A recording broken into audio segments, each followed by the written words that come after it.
In today's video, I'm going to teach you how to remove Firefly's AI from Microsoft Teams.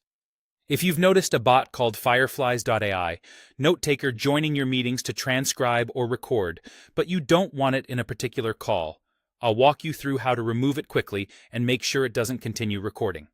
First, open the meeting in Microsoft Teams. You can do this by joining a live meeting that's already in progress, or by opening the scheduled meeting from your Teams calendar. If it's a scheduled meeting, you're editing from the calendar, keep that tab open. We'll confirm changes at the end.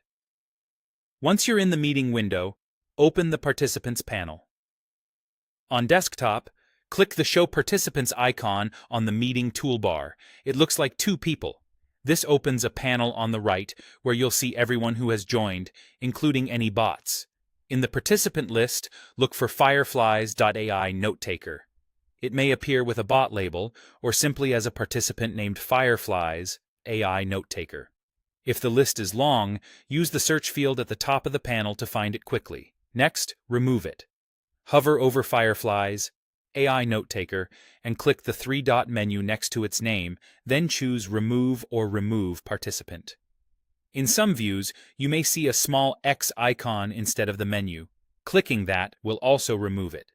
If Teams asks you to confirm, go ahead and confirm the removal.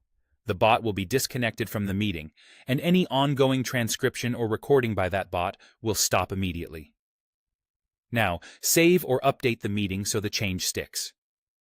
If you accessed the meeting from your calendar and made any adjustments to the invite, click Save or Send Update before closing. Even if you didn't edit details, saving the meeting after removal helps ensure the bot doesn't automatically rejoin due to an older invite state or cached permissions. That's it. Removing Fireflies.ai. Note-taker will kick it out of the call and stop it from recording further. If you don't see the option to remove participants, you may need organizer or presenter permissions. Ask the meeting organizer to follow these same steps. And if the bot keeps rejoining automatically, it's often because it was set to auto-join through an integration. In that case, check with your admin or the person who set it up to adjust those settings outside this meeting. Thanks for watching.